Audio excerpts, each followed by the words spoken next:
আসসালামু আলাইকুম। কেমন আছেন সবাই? আশা করি ভালো আছেন। আজকে আপনাদের সাথে দিদি ব্লগটা শেয়ার করতে পারছি না। একটা নতুন রেসিপির সাথে পরিচয় করিয়ে দিব। এটা আমার বাসায়, এটা নতুন নয়। এর আগেও বানিয়েছি, কিন্তু আজকে আবার সেই রেসিপিটার পুনরাবৃত্তি করতেছি। তো এই রেসিপিটা বানানোর জন্য যেটা লাগছে সেটা ভাত আর ডাল, মেন উপকরণ।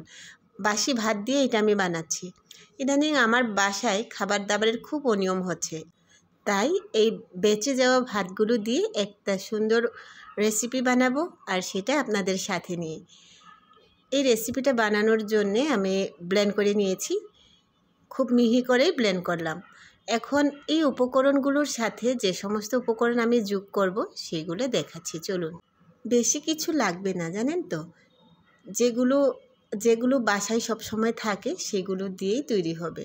অর্ধেক করে নিয়েছি, একসাথে এতগুলো বানালে হয়তো বা খেয়ে শেষ করতে পারবো না, এই কারণে অর্ধেক রেখে অর্ধেক নিয়েছি। যদি ভালো লাগে তাহলে আবার বানিয়ে নেব বা অন্যভাবে বানাবো। একটু মশলা অ্যাড করলাম এখানে, লবণ আর ম্যাজিক মশলা আর গোলমরিচের গুঁড়া, আর সামান্য একটু চিনি দিয়েছিলাম। ভাত নাকি গরম করে খেলে পুষ্টির ঘাটতি পড়ে যায় বা পুষ্টিগুণ নষ্ট হয়ে যায়। এইভাবে ভাত দিয়ে যদি এই রেসিপিটা বানানো হয়, এতে করে কি পুষ্টিগুণ থাকছে কি না জানাবেন তো। অভিজ্ঞদের পরামর্শ চাচ্ছি। আমি তো এত কিছু চিন্তা করি নাই, ভাবলাম যে ভাতগুলো বেঁচে যাচ্ছে যেহেতু, সেইটা দিয়ে একটা কিছু বানালে পরে এটা খাওয়াও হবে, আবার আমার ভাত নষ্ট হওয়ার কষ্ট থাকবে না। আমি না এই ভাত নষ্ট হওয়াটাকে একটুকু পছন্দ করি না। আমার ভীষণ কষ্ট লাগে এই ভাত নষ্ট হলে। কারণ চিন্তা করে দেখেন, এই ভাতের জন্যে আমরা বাড়ি ছেড়ে এখানে এসে কাজকর্ম করে তারপরে আমাদের জীবিকা নির্বাহ করছি। তো এই ভাতটা যদি নষ্ট হয়ে যায়, একদম সাদা ভাত, তাতে করে ভীষণ মনটা খারাপ হয়ে যায়। তাই ভাত নষ্ট করতে চাই না। আর সেই নষ্ট না করার চক্করে এই রেসিপিটা আমি বানিয়ে নিচ্ছি।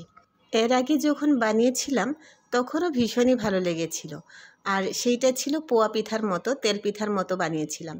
তো আজকে ভাবলাম অত বড় বড় না করে একটু ছোট ছোট করে করি, যদি মচমচা হয় তাহলে বিস্কিটের মতো লাগবে, এটা ভেবে এই ছোট্ট ছোট করে বানাচ্ছি।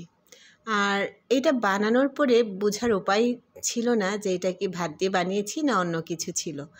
খাইতে ভীষণই সল্টি হয়েছে, যেহেতু লবণ আর আপনার গোলমরিচের গুঁড়া আর ম্যাজিক মশলা দিয়েছিলাম তাতে করে। আর তেমন খারাপ লাগেনি, ভাত দিয়ে বানানো সেটা বোঝার ক্ষমতাও ছিল না কারোর। তারপরে আরেকটা বিষয়, সেটা প্রশ্ন করেছি আগে, এতে কি এই খাবারের পুষ্টিগুণ কতটা আছে সেইটা আমি জানি না, কিন্তু মুখরোচক হয়েছিল। সব কিছুতে আসলে মেপে খাওয়া যায় না, তাই একটু অনিয়মও করে নিলাম। কেমন লেগেছে অবশ্যই জানাবেন। এই সুন্দর পিঠেগুলো আমাদের খাইতে ভীষণই ভালো লেগেছে। তো আজকে এই পর্যন্তই। সবাই ভালো থাকবেন, সুস্থ থাকবেন। কথা হবে নেক্সট কোনো ভিডিওতে। সেই পর্যন্ত আল্লাহ হাফেজ।